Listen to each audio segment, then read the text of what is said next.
Hello everyone, tonight I am going to tell you a story that has chilled generations of a small forgotten town. A story about a house where the lights never turn off. A place that stands at the very edge of a crumbling neighborhood, surrounded by broken fences, wild grass, and whispers that no one dares to say too loudly, because they believe even speaking about the house invites its attention. But let me take you there for a moment. Imagine a quiet street with houses shuttered at night, every window dark, every porch abandoned, except one, a three-story building of rotting wood and cracked paint, and behind its dust-covered windows, there is always a light burning, yellow, dim, and eternal, glowing through curtains that have not been changed in decades. It never flickers out, not even when the power in the entire town fails. People say they have watched storms rip apart power lines, lightning plunging blocks into darkness, and yet that house, that one cursed structure, still shines with its ghostly glow, as if mocking the night. And what makes this story more disturbing is that no one remembers anyone ever living there. No owner, no tenant, no name on record, no deed in town hall. The house simply exists, and has existed for as long as anyone can remember. But the light is always on, never too bright, never too dim, always steady, like an eye that refuses to blink. For years children dared each other to run up to its door at midnight and knock. Some swore they heard footsteps approaching from inside, slow, deliberate, but when they ran back to the safety of the street and turned around, the door was still closed and the light still glowed steadily, and though nothing had moved at all, others claimed they saw faces in the windows, pale outlines pressed against the glass, watching, waiting, but the moment they screamed or blinked, the face would vanish, replaced by nothing but the empty glow of the eternal light. The adults of the town avoided even walking past it, taking the long way around just to stay away from its looming presence. And when questioned, they would simply say, "Some doors should never be opened." But of course, there is always someone who refuses to believe in ghost stories, someone who wants to uncover the truth, and in this town, that person was a man named Elias, a writer who had grown tired of hearing only half truths and whispers. He wanted proof, and more than proof, he wanted a story so chilling it would cement his name in history. He thought he was braver than fear, stronger than superstition, and he was wrong. Elias rented a small apartment nearby, just to study the house, and every night he sat by his window with binoculars, watching the cursed building from a distance. He kept journals filled with notes, the exact times the light seemed to brighten, the rare moments when shadows crossed in front of it, the nights when he thought he heard faint humming carried on the wind. He watched for weeks, documenting, obsessing, until the house was no longer just a building to him. It had become something alive, something breathing in sync with him, pulling him closer, drawing him like a moth to a flame. And one stormy night, when the sky cracked with thunder and rain battered the streets, Elias finally decided he could not wait any longer. He grabbed his flashlight, his camera, and his notebook, and made his way down the empty street toward the glowing windows. The closer he came, the stranger it felt, for the air around the house was warmer than the storm. The rain seemed to stop just inches from the wooden steps, sliding sideways as if repelled by some invisible barrier. And when he placed his hand on the rusted doorknob, he expected it to be cold, but instead it burned his skin, a searing heat that should have sent him running.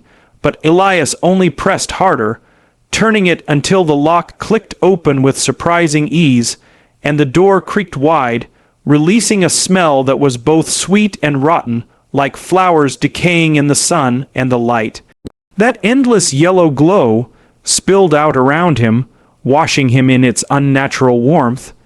He stepped inside, and that was the last mistake he would ever make. Inside, the house looked frozen in time, furniture covered in sheets of dust, photographs on the wall blurred and faded beyond recognition, and yet every lamp, every bulb, every chandelier glowed brightly, too brightly for the age of the wires, too steadily for any ordinary electricity. Elias raised his camera, trying to take pictures, but each time he clicked the shutter, the photograph came out black, as if the house itself refused to be captured. He moved from room to room, and with each step he realized something was wrong.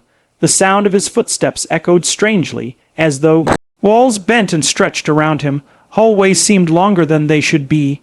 Doors appeared where there had been none, and always the light followed him, never dimming, never darkening, just pulsing like veins beneath the skin of the house.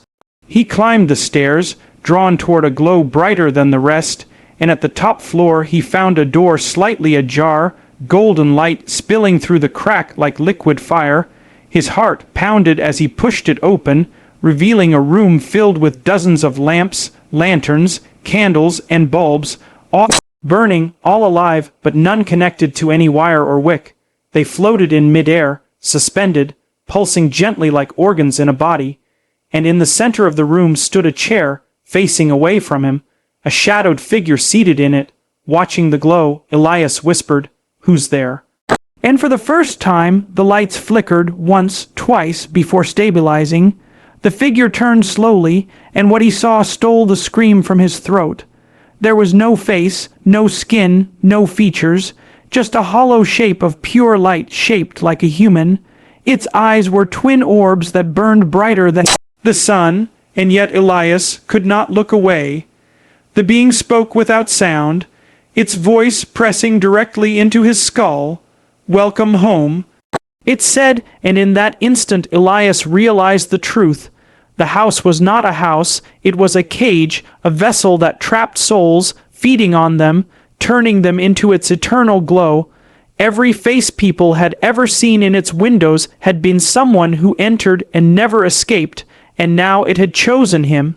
The doors slammed shut, the light blazed, and Elias screamed, but no one outside heard a thing, for the storm swallowed his cries, and when the morning came, the house looked the same as ever, glowing steadily, as if nothing had happened. Days turned to weeks, and the townsfolk noticed Elias's apartment was abandoned, his belongings untouched, his journals scattered with frantic notes ending abruptly with the words, "The light is inside me." No one dared to search the house for him. They knew better. They only shook their heads, whispering that the house had claimed another. And at night, if you looked closely, if you dared to stare at the glowing windows long enough, you would see a new shadow standing behind the glass, a tall man holding a notebook, his eyes burning with light, forever trapped in the house where the lights never turn off. And so, the legend continues, no matter how many years pass, no matter how many people vanish, the glow of that house will always burn, a warning to some, a temptation to others, and perhaps one night, when you are walking alone and see a faint yellow light shining where it should not, you will remember this story and you will know to turn back. Because once you step into the house where the lights never turn off, you will never see darkness again.